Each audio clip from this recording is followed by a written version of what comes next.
Muy buenos días, mis amados hermanos. Nuevamente contento de poder compartir con ustedes, con todos nosotros, la palabra de Dios. Hoy vamos a estar meditando en Hebreos. Si pueden ir por favor ahí en sus Biblias a Hebreos capítulo 11 y luego vamos a meter en el versículo 12. Vamos a ver varios pasajes, lo que la palabra de Dios tiene para nosotros. El domingo pasado, la semana pasada, estuvimos celebrando la resurrección de nuestro Señor Jesucristo y fue un tiempo de victoria, y para nosotros quiero que entendamos, porque aquí nos habla de estar puestos los ojos en Jesús. El pasaje o el versículo clave o el versículo principal que vamos a estar viendo es Hebreos capítulo 12, versículo 2, donde dice, puestos los ojos en Jesús, el autor y consumador de la fe. Es decir, Él fue el que inició y el que consumó, terminó, hace todo posible para nosotros. Y poniendo la mente en eso que vimos la semana pasada, quiero que vayamos a analizar estos versículos. Vamos a estar analizando versículos 1, 2 del capítulo 11, luego el versículo 13, versículos 36 al 40 también. Son varios versículos y por último vamos a terminar en los versículos capítulo 12, versículos 1 al 4. Y como este versículo, más bien dicho, este mensaje, quiero que lo vean más que nada textual, completamente textual. Es más, ni siquiera no puse títulos, no puse subtítulos. El único título que tenemos es el tema, es puestos los ojos en Jesús. Puestos los ojos en Jesús, que ese es el tema de la predicación de esta mañana. De ahí en fuera vamos a ir texto por texto y dejemos que hable a nuestras vidas. Dejemos que la palabra de Dios hable directamente a nosotros y vamos a ver qué es lo que nos tiene que decir. Vamos a analizarlo de una manera profunda, pero quiero que se queden conmigo unos minutos para que podamos entender. Y la verdad es que quiero que tengamos eso en mente, que fijemos la mirada, fijemos los ojos en Jesús, que nosotros podamos ser, que Luz y Verdad sea una generación, esta nueva generación de cristianos, una generación de hijos de Dios, que, como dice en el versículo 38, que este mundo no era digno de ellos.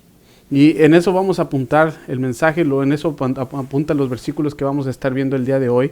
Y para empezar, quisiera preguntarles, me gustaría saber y preguntarles a ustedes, cuando escuchan la palabra o el término cristiano, ¿qué es lo que les hace pensar? ¿O qué es lo que deberían de pensar, más bien dicho, de nosotros como cristianos, las personas que no son cristianos? O si nos está viendo alguien que no sea cristiano, ¿qué es lo que tú piensas cuando escuchas el término cristiano, la palabra cristiano? Muchas veces nosotros escuchamos o hablamos y decimos, sí, yo tengo una compañera en el trabajo, yo tengo una compañera en la escuela, es cristiana, o mi amigo es cristiano, o yo tengo compañeros de trabajo que son cristianos. Mi hermana, por algunos pueden decir, mi hermana está saliendo con un muchacho cristiano, o yo estoy saliendo con una chica que es cristiana. Y de alguna manera podemos ver, sobre todo en la sociedad en la que estamos, que mucha gente se autodenomina cristiano. Decimos, mis vecinos son cristianos, los que viven aquí al lado de nosotros son cristianos. Es más, yo tengo un jefe, mi jefe, ya van 3 meses que estoy trabajando en ese empleo, ese nuevo trabajo, y no sabía que es cristiano. Entonces, estamos hablando de gente que es cristiana. ¿Y qué significa? Porque este texto que vamos a estar viendo está dirigido específicamente para los cristianos, está dirigido específicamente para los que son seguidores de Jesús. Y si una de las palabras que deberían de definir a un cristiano debería ser la palabra seguro o seguridad. ¿Por qué? Porque un cristiano debería de ser conocido o denominado conocido por ser una de esas personas que no le tienen miedo a nada, que no tienen miedo a la muerte, que no tienen miedo a la enfermedad, que no tienen miedo a la pérdida, no tienen miedo a los problemas, no le tienen miedo a la pobreza, no le tienen miedo a nada, hermanos. Y muchas veces el problema es ese, que nosotros estamos tan atemorizados por la incertidumbre. ¿Y qué va a pasar después de esta cuarentena? Y los trabajos, y si todo no regresa a la normalidad, ¿cuál va a ser la nueva normalidad? Hermanos, les voy a decir algo que es cierto y que es inevitable, es la incertidumbre. La incertidumbre es inevitable, pero escuchen bien, el temor es opcional.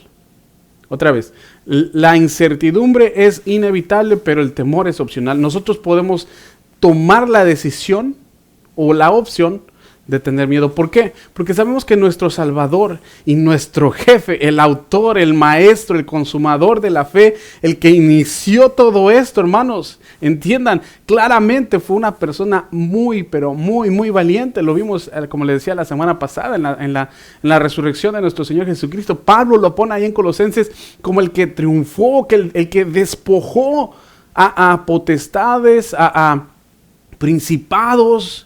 Fue el que ganó la batalla y ganó con victoria, una victoria triunfante sobre ellos en la cruz, hermanos. Cuando hablamos de un cristiano, como les decía, un cristiano es un seguidor de Cristo. Eso es lo que debería definir a un cristiano, un seguidor de Cristo, un seguidor de Jesús. Entonces, como cristianos, lo que más deberíamos hacer es parecernos a Jesús, parecernos a Cristo. Y les voy a decir algo porque quiero que entiendan esto con el pasaje que estuvimos analizando la semana pasada en Colosenses capítulo 3, en la vida resucitada del creyente, y también en Colosenses capítulo 2, que vimos cómo Jesús en Cristo dice que habita toda la plenitud de la deidad. En Cristo estamos completos, en Cristo fuimos circuncidados en el corazón, ¿verdad? Dice que fuimos resucitados con Él y tenemos vida juntamente con Él. Pero les quiero decir, Cristo, hermanos, analizando todo ese pasaje, Jesús, hermanos, no era una persona frágil. Jesús no era ningún miedoso, hermanos. Él de derecho fue directo a Jerusalén, sabiendo, él ya sabía que lo querían matar, que lo querían aprender, que lo querían arrestar, sabiendo exactamente lo que iba a pasar. De hecho, sus discípulos le dijeron, no vayas porque sabes que los judíos te quieren hacer daño. Entonces, hermanos, si Jesús no era frágil, no era miedoso, por consecuencia el cristianismo tampoco es frágil. Y si lo vemos a través de toda la historia, el cristianismo jamás ha sido frágil. Ha sido duro, ha sido fuerte, ha sido valiente.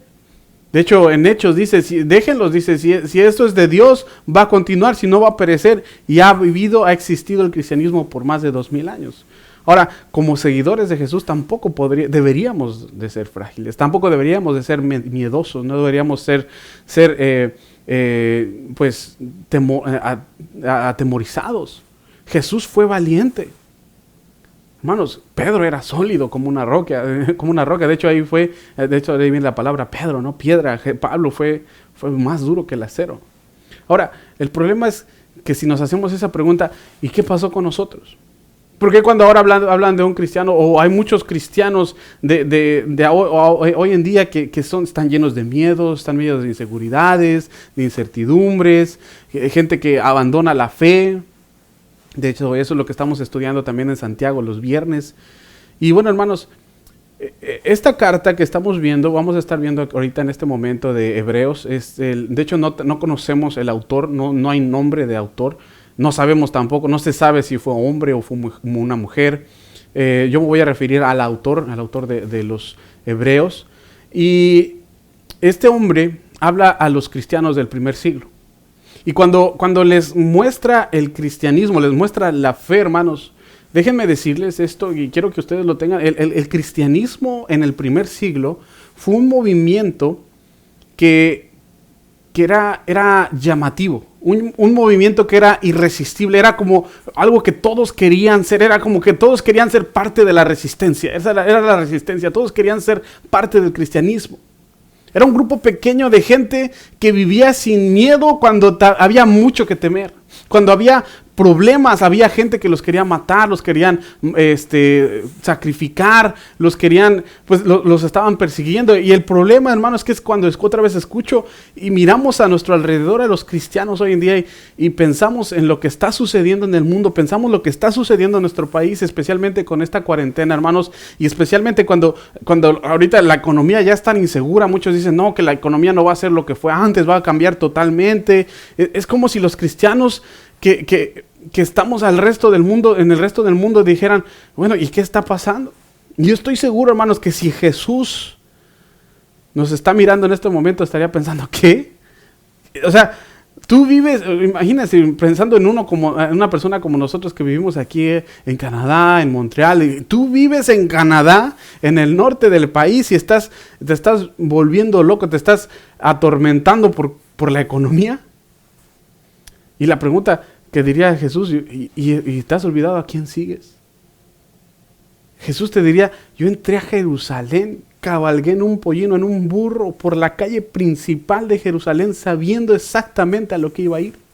Sabiendo que me iban a golpear, sabiendo que me iban a matar, sabiendo que se iban a burlar de mí. No tengas miedo, es lo que diría nuestro Señor Jesús. ¿Por qué te preocupas?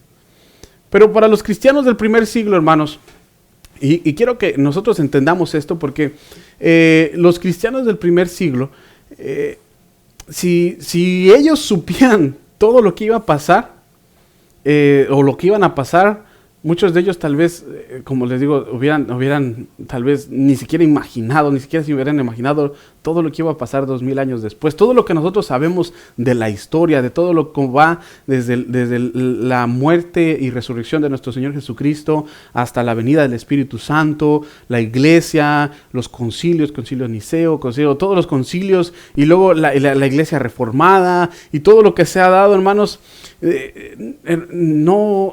no cabe en la imaginación toda la obra de nuestro Señor Jesús a lo largo de la historia, para que nosotros podamos tener el Evangelio hoy disponible a nuestras vidas, a nuestra mente y corazón en este momento. Y el escritor de Hebreos está hablando directamente a los cristianos del primer siglo, que tal vez tenían la misma pregunta que algunos de nosotros o algunos de ustedes, que a lo mejor están preguntando: ¿y será que vale la pena? ¿Vale la pena seguir a Cristo? ¿Será que esto está funcionando? Por eso el escritor de Hebreos comienza el capítulo 11, vamos a ver al capítulo 11, versículo 1, con una definición que yo creo que ni los diccionarios lo definen tan bien. De hecho, si quieren alguna definición de lo que es la fe, tienen que ir definitivamente a Hebreos capítulo 11, versículo 1. Es pues la fe, dice en la versión Reina Valera, la certeza de lo que se espera, la convicción de lo que no se ve. Yo lo voy a estar leyendo, vamos a estar leyendo en la Nueva Traducción Viviente y en la Nueva Versión Internacional. Y escuchen lo que dice. Dice, la fe, dice aquí en Hebreos 11, 1, es la confianza de que en verdad sucederá lo que esperamos. O sea, tenemos una esperanza y tenemos esa confianza de que realmente va a suceder. Es lo que nos da la certeza de las cosas que no podemos ver. Y el escritor de Hebreos nos dejó algunas pistas aquí de si realmente vale la pena seguir a Cristo. Ahorita vamos a ver y vamos a ir viendo parte por parte.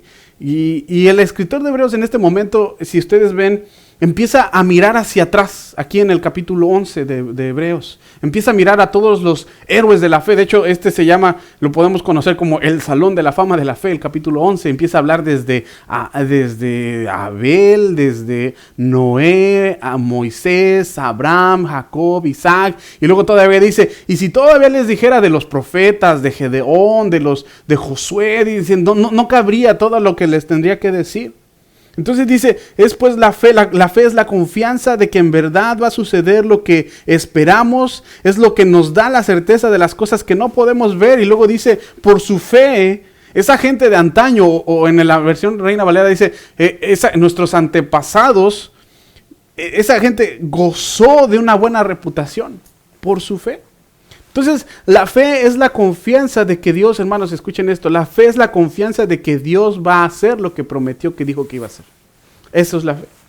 Hermanos, si tú confías en alguien, confías que alguien te hace una promesa, ¿sabes qué es lo que pasa? Que tú te comportas de acuerdo o como si fuera a suceder, a cumplir lo que te prometió esa persona hacer, aunque todavía no lo has visto. Por ejemplo, cuando comienzas a trabajar, tú comienzas a trabajar y las primeras 2 semanas tú vas a trabajar por fe y te comportas como un trabajador por fe porque todavía no te han pagado y te dicen, te vamos a pagar después de la primera quincena, después de la primera semana. Entonces tú llegas temprano y trabajas igual que todos los demás y tomas tu lunch y trabajas junto con todos los demás y estás confiando. Escucha, estás confiando de que tu patrón o tu empleador te va a pagar después de 2 semanas. Entonces, tú estás confiando, tu confianza está en la garantía basada en el carácter de tu empleador, aunque todavía no lo has visto. Y tu primera semana de trabajo, tu segunda semana de trabajo, te fuiste a trabajar por fe.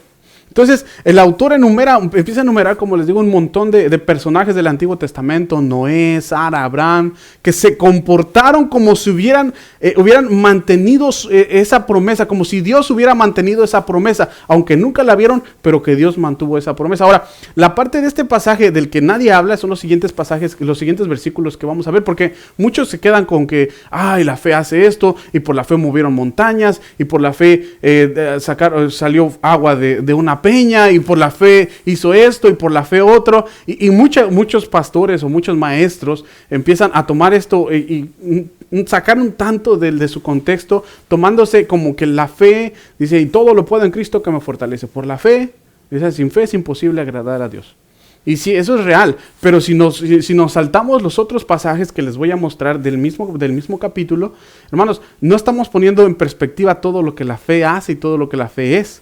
Ahora quiero que vayan conmigo a los siguientes versículos y quiero que veamos que la fe, hermanos, escuchen realmente es esto. Simplemente es la confianza en que Dios va a hacer lo que prometió que iba a hacer. Y caminar por fe y vivir por fe simplemente es vivir todos tus días. Escucha, vivir todos tus días como si se pudiera confiar en que Dios va a cumplir su promesa. ¿Tú puedes confiar en Dios? Entonces tienes que vivir todos tus días confiando como que Dios puede cumplir esa promesa. Escucha. Entonces, por la fe, estos hombres de antaño, los antepasados, dice el autor de Hebreos, gozaron de buena reputación. Ahora, en el versículo 13, vamos a avanzar unos versículos más adelante, mismo capítulo, versículo 13, dice, Nueva Versión Internacional, dice, todos ellos vivieron por la fe, y escuchen, y murieron sin haber recibido las cosas prometidas. Más bien las reconocieron, es como que las vieron de lejos.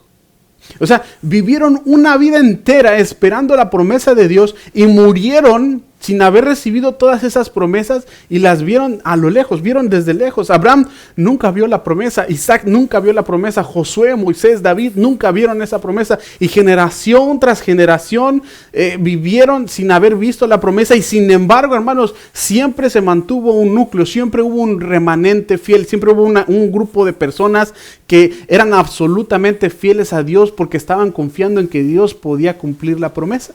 Y que iba a cumplir la promesa. Ahora, esto es bien relevante para nosotros y es bien importante para nosotros porque muchas veces nosotros oramos el lunes y si Dios no nos contesta para el jueves, entonces ahí empezamos a dudar. ¿Y será que Dios nos está escuchando? ¿Y será que realmente hay un Dios? ¿O que Dios va a escuchar lo que le pedimos? Y como, pensamos, yo sé que a lo mejor Dios está bien ocupado y a lo mejor yo ya quiero salir de aquí de la casa, ya no aguanto la cuarentena y le voy a dar a Dios una semana más, le vamos a extender, ¿verdad? El tiempo a Dios y una semana más porque yo sé que Dios ha estado ocupado. Entonces le das otra semana y no pasa nada. Y luego sientes como que pasan 2, 3 semanas y ya llevamos casi 8 semanas en cuarentena o 6 semanas en cuarentena y de todos modos estás orando y de todos modos alguien de tu familia se enferma y no sucede nada o sucede algo malo. Y es como, es que ¿cómo puedo creer en Dios? Mucha gente piensa, ¿cómo puedo creer en un Dios en el que no puedo confiar como yo espero que sucedan las cosas? Y ese es el problema, que la fe es lo que esperamos que yo creo que va a suceder, no lo que Dios dijo que va a suceder. Ahora escuchen bien, porque como les dije, de hecho este pasaje se los cité hace como unas 3, 4 semanas, igual en una predicación, que si nos quedáramos solamente hasta el pasaje donde dice, por la fe movieron montañas y por la fe hicieron esto y conquistaron ejércitos y ganaron y hicieron muchas cosas, nos quedaremos como que, la fe siempre gana. Pero escuchen lo que dicen los versículos, estos versículos bien importantes del capítulo 11, versículos 36 al 40. Dice, por la fe, escuchen, por la fe, déjenme leérselos. En la Nueva Traducción Viviente dice en el versículo 36 al 40, dice, algunos por la fe fueron ridiculizados y sus espaldas fueron laceradas con látigos. Hermanos, esto tiene mucho que ver con lo que nuestro Señor Jesús vivió y con lo que nuestro Señor Jesús sufrió. El Señor Jesús fue ridiculizado y sus espaldas fueron laceradas. Es decir, que ellos también sufrieron los sufrimientos de nuestro Señor Jesús. Y la Biblia dice que nosotros también tenemos que sufrir los mismos sufrimientos de nuestro Señor Jesús hasta que veamos que Cristo está siendo formado en nosotros. Escuchen lo que dice el mismo versículo 36. Dice, otros fueron encadenados en prisiones, algunos murieron apedreados, a otros los cortaron por la mitad con una sierra y a otros los mataron a espada. Está hablando de los del Antiguo Testamento. Algunos anduvieron vestidos con pieles de ovejas y cabras, y luego dice desposeídos. Eso quiere decir, esa palabra desposeídos, dice literalmente quiere decir indigentes, o sea, andaban sin casa, no tenían casa, no tenían dónde vivir, desposeídos y oprimidos y maltratados.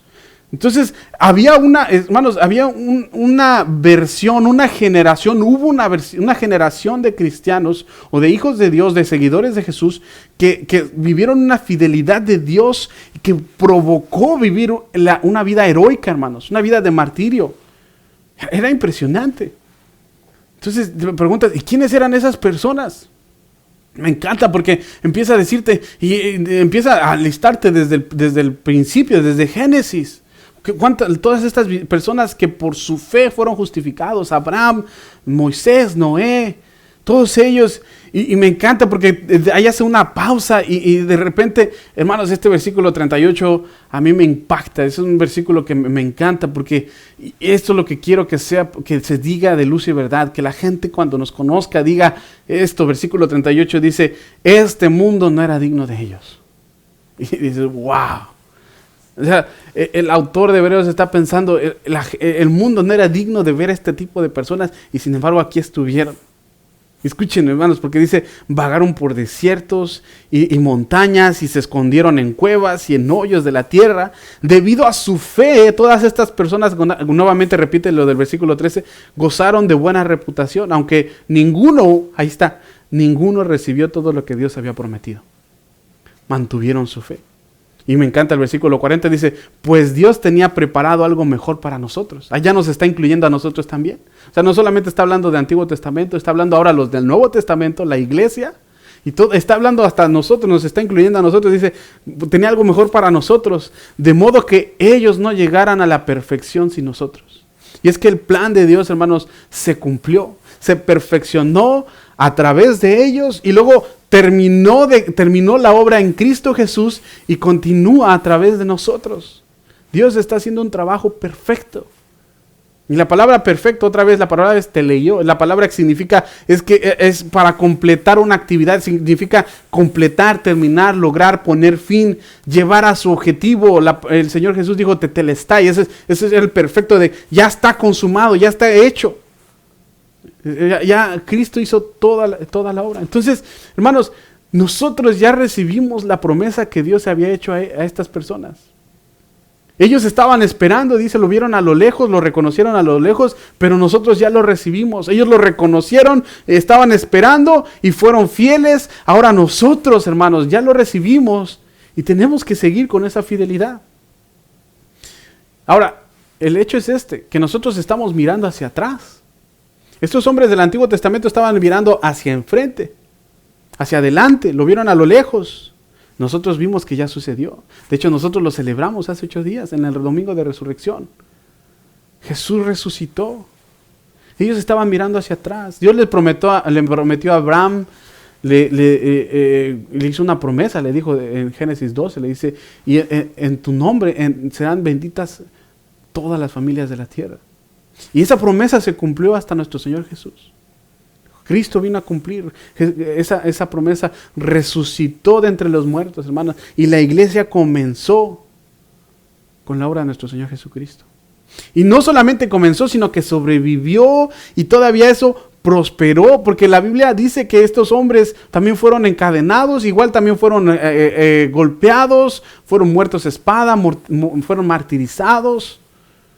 Y te das cuenta, y nosotros estamos aquí 2000 años después, hermanos, y hay tanta evidencia para nosotros, hay tantas razones por las que nosotros podemos confiar en Dios. Y podemos saber que nuestra fe es verdadera, que la fe en el Señor Jesús es real. ¿Y por qué? Sobre todo porque Cristo no está en esa tumba. Cristo resucitó. Hermanos, yo creo, hermanos, que no tenemos absolutamente ninguna razón en el mundo para tener miedo. Cristo está en control. Cristo tiene todo el control de todas las cosas. Yo creo que nosotros deberíamos ser las personas más valientes de todo el mundo. Las personas más seguras. Ahora estoy diciendo valientes, no imprudentes. Que hay que ser sabios también. Las personas más humildes. O sea, cuando hablo de seguridad, hablo de confianza, pero también de humildad, porque la gente debería distinguirnos porque somos gente desinteresada, gente que ama sin condición, gente que está preocupada por hacer el bien a las personas sin mirar a quién, gente que está confiada, pero no confiada por arrogancia, sino confiada que no es por nuestras obras y no es por nuestros méritos ni por nuestras fuerzas, sino porque nuestra fuerza viene de alguien que es más poderoso que nosotros, y ese es nuestro Señor Jesús. Y hermanos, quiero decirles esto, nosotros estamos ya del otro lado de la promesa. Ellos lo vieron a lo lejos, ellos estuvieron pensando, pero nosotros ya estamos de este lado. Nosotros ya sabemos todo por la historia, todo lo que pasó durante estos 2000 años. Entonces, la pregunta es esta: ¿qué debemos hacer? ¿Cómo debemos responder? ¿Cómo tenemos que cambiar? ¿Qué es lo que tenemos que hacer? ¿Y cómo es que tenemos que vivir? Y ahí es donde entramos en el capítulo 12. Vamos a ir a los versículos 1 al 4, lo tengo en la Nueva Traducción Viviente y Nueva Versión Internacional nuevamente. Y aquí es donde dice, en el versículo 1 capítulo 12, empieza por lo tanto. Ese es el entonces, o sea, así es como que tenemos que responder. Viendo todo lo que ya pasó, viendo todo lo que ya fue, entonces nosotros tenemos que responder, nosotros tenemos que hacer lo siguiente. Ahora, lo que se dirige en estos versículos, del capítulo 12, versículos 1 al 4, está dirigida directamente a ti, hermano. Está dirigida directamente a mí.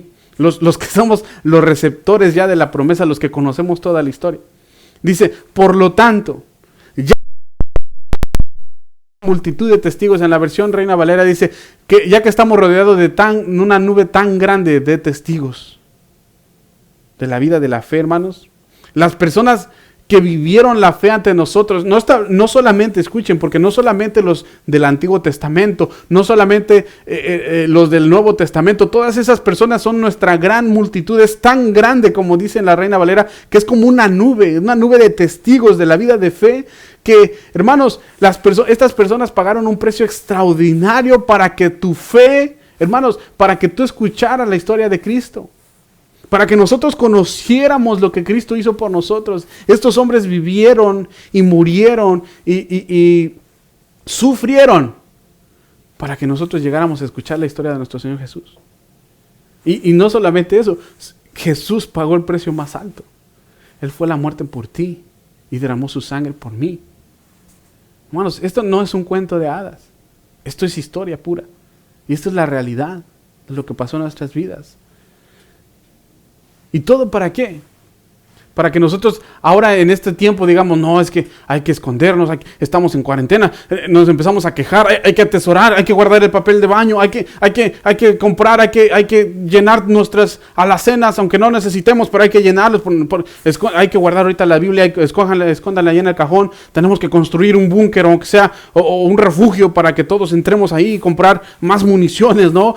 Vamos a culpar a la policía, culpamos al primer ministro, culpamos a todo mundo, culpamos a los maestros también, es más, de una vez hasta a la mamá le echamos la culpa, ¿no? Y hay que exigir nuestros derechos, hay que construir un muro. Si están construyendo muros, entonces aquí también vamos a hacer un muro que no pase nadie. Hay que ponerle más impuestos a los ricos para que todos estemos nivelados, y hay que ir a lo seguro. Y es más, vamos a pedirle a Dios que ya regrese pronto para que ninguno de nosotros tenga que sufrir.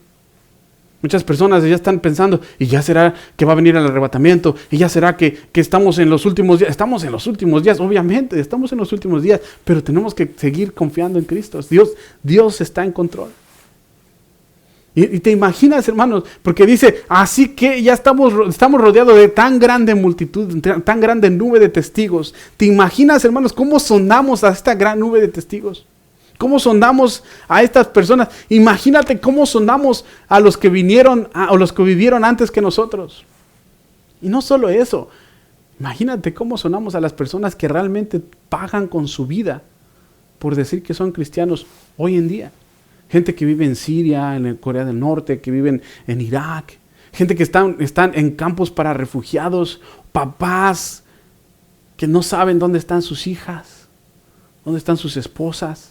Que no quieren ir a dormir en la noche porque no quieren ni siquiera pensar, imaginar, ni soñar lo que le puede estar pasando a sus seres queridos. Todo eso por decir que son cristianos.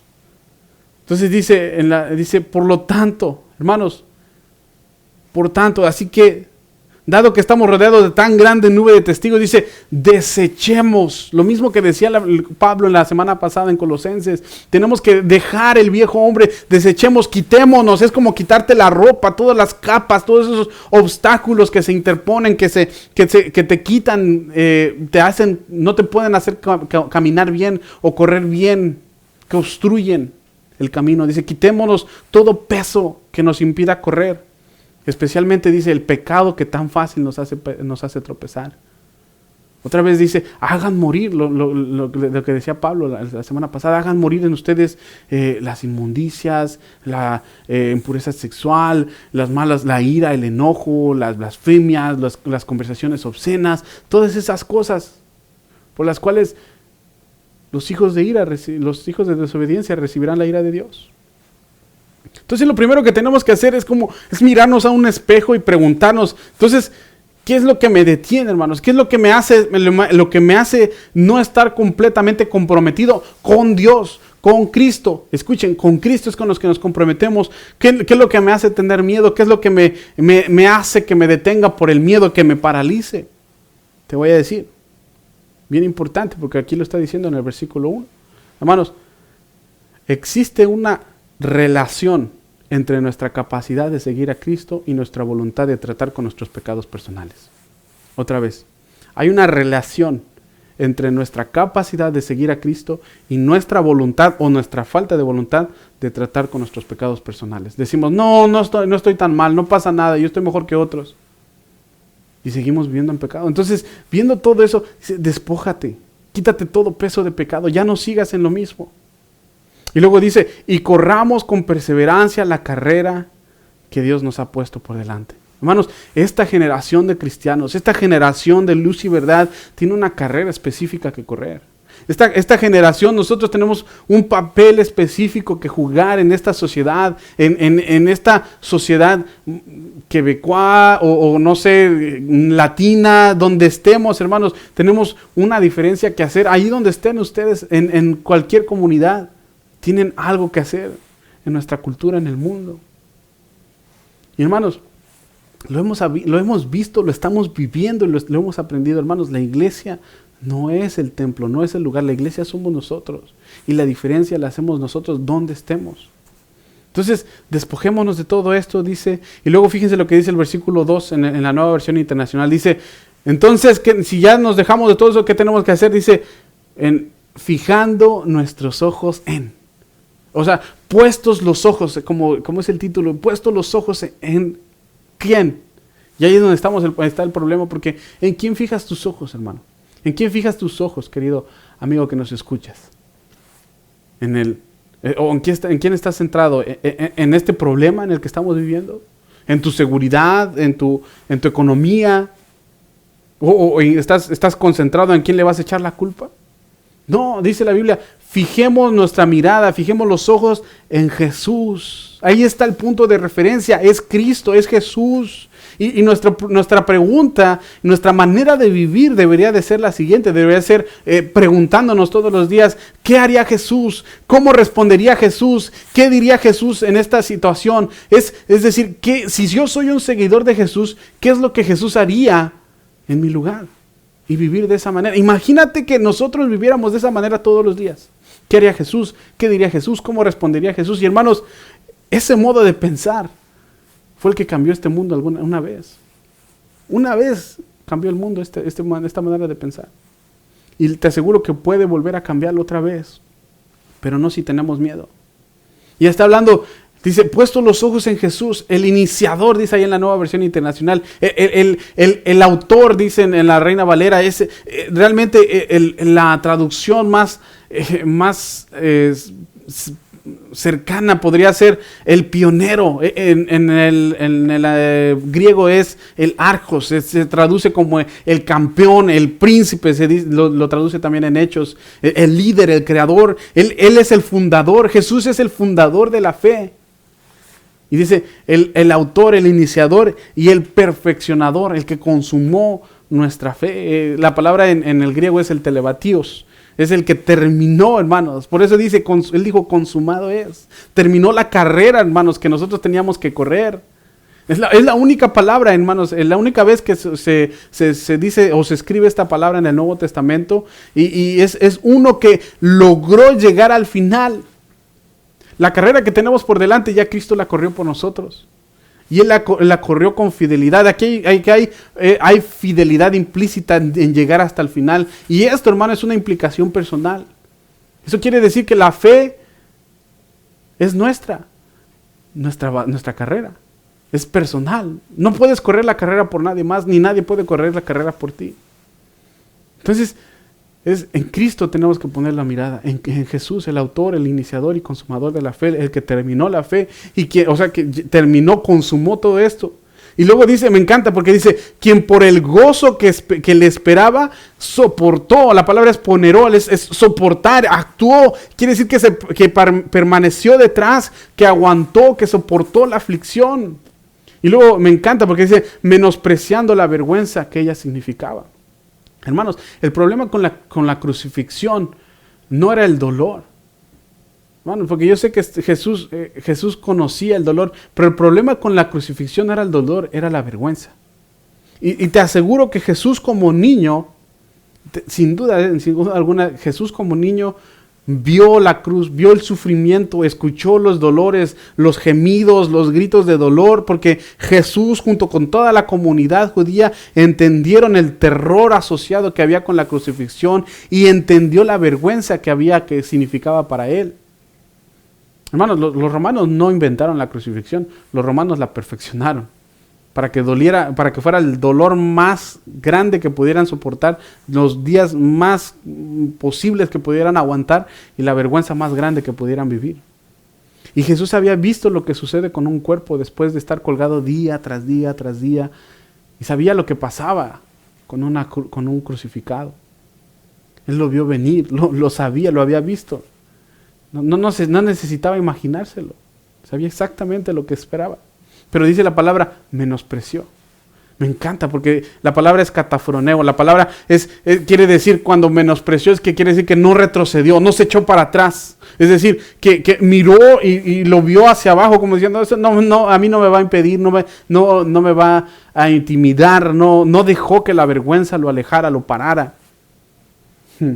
Sabía que iba a ser escupido, que iba a ser burlado, que iba a ser golpeado. Y no se dejó intimidar por eso. Y la cuestión es esta, que dice en el versículo 2, ahí mismo en el versículo 2 dice, y ahora está sentado a la diestra del trono de Dios. Otra vez dice, ya la terminé. Yo viví hasta el final, lo hice por ti. Y Jesús nos está diciendo, ahora pon tus ojos en mí y sigue la carrera que está adelante. Ahora, ¿qué es lo que tenemos que hacer? Otra vez, fija tus ojos en Él, puesto los ojos en Él, en Jesús. Y me encanta porque en el versículo 3 dice la siguiente, y con esto ya estoy terminando, dice lo siguiente que dice es, así que otra vez entonces, consideren aquel que perseveró frente a tanta oposición por parte de los pecadores. La palabra me encanta porque en la versión Reina Valera es considerad. La palabra es consideren, ese es bien importante, es analogizoma, y de ahí viene la palabra analizar. Y también es la única vez en el Nuevo Testamento donde se utiliza esta palabra, analogizomai. Es decir, pausa, es una orden a todo lo que estamos viendo, todo lo que ha pasado con todos los héroes de la fe, con todos los mártires, con Jesús mismo, y piensa, considéralo todo esto. Escucha, dice, consideren aquel que perseveró frente a tanta oposición por parte de los pecadores. ¿Y para qué? No es para que te desmayes, no es para que te desanimes, dice, para que no se cansen ni pierdan el ánimo. Me encanta porque, hermanos, no sé, y esto es específicamente a los que son mayores de tal vez 35, 40, 45 años, hermano. ¿Alguna vez te has cansado? ¿Alguna vez has perdido el ánimo? ¿Alguna vez has apartado tus ojos de Jesús y los empezaste a poner en los líderes de la comunidad, en el presidente o en el primer ministro o en el alcalde de la ciudad o en los líderes de la iglesia y te decepcionaron? Entonces dice, fija tus ojos en Él, que soportó todo esto. ¿Para qué? Para que no te canses. Y el problema es que estamos ahí luchando y quejándonos de todo mundo y quejándonos de todas las personas. Te voy a decir, ten cuidado porque lo que estás estás dando mala influencia, un mal ejemplo para los jóvenes, para los niños.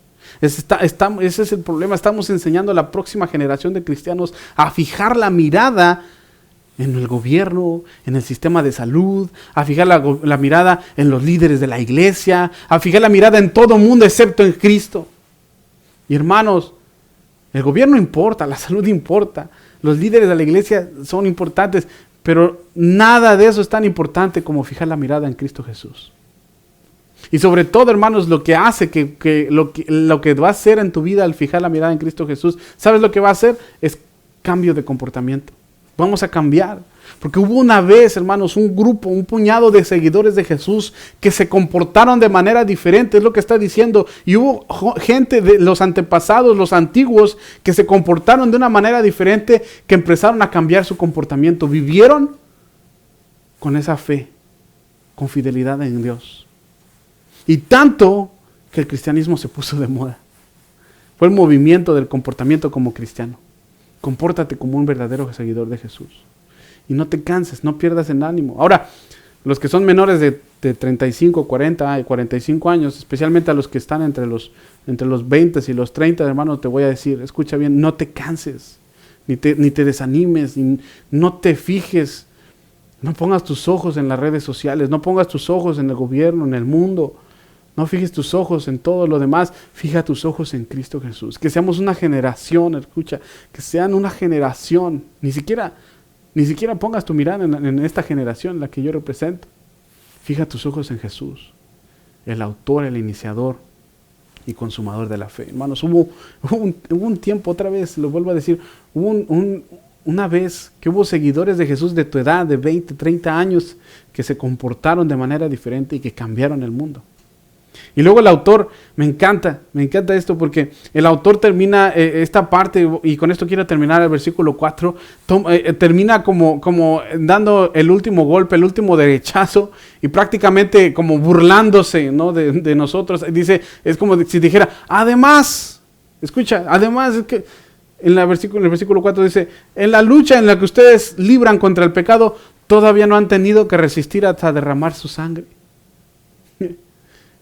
Y dices, ay, todo lo que he sufrido, pero todavía no has derramado tu sangre por el Evangelio, por tu fe.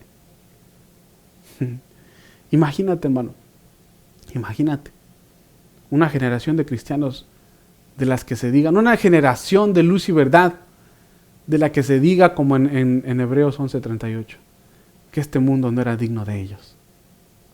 Me encantaría, hermanos, y esa es mi oración por luz y verdad. Esta es mi oración por mis hermanos en la iglesia.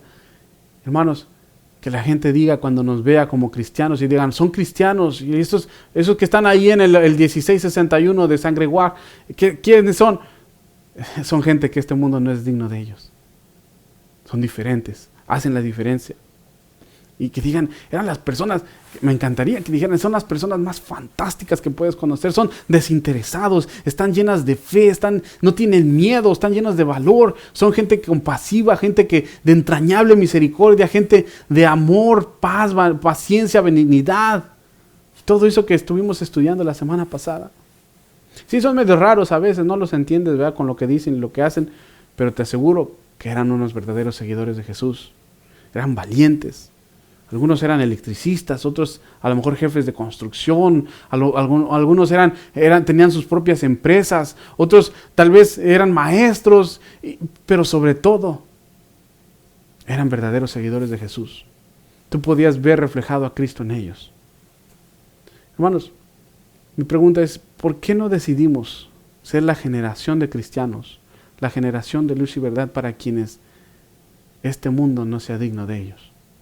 Ese es mi reto para ustedes. Y eso es lo que Dios está llamándonos a hacer, hermanos. A hacer la diferencia.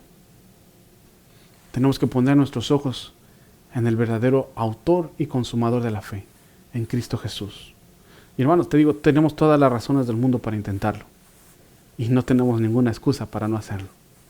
Padre, Te adoramos y te alabamos a ti, Señor. Gracias por lo que tú estás haciendo en nuestras vidas. Gracias por esta palabra que tú nos das, Señor, que habla directamente a nuestros corazones. Toca, Señor, los corazones de nuestros hermanos que están ahí escuchándonos, ahí desde sus pantallas, ahí donde estén con su familia, Señor. Y que estos versículos que acabamos de leer hablen directamente, Señor. Que tú uses tu palabra para llegar, tu palabra que es viva y eficaz y más cortante que toda espada de dos filos, Señor. Y te ruego, Señor, que nosotros, como miembros de tu iglesia, de luz y verdad, seamos una generación de cristianos por las que este mundo no sea digno de ellos. Y que seamos verdaderos seguidores de Jesús. Que seamos gente que transforma el mundo, que cambia el mundo. Y que siempre estén nuestros ojos puestos en Cristo Jesús, quien es nuestro autor y el iniciador de la fe, y también el que terminó, el consumador de esta fe, quien dijo, consumado es, quien corrió la carrera que nosotros nos espera, y que hizo todo eso por nosotros por amor. Te damos la honra y la gloria a ti, en el nombre de Cristo Jesús. Amén.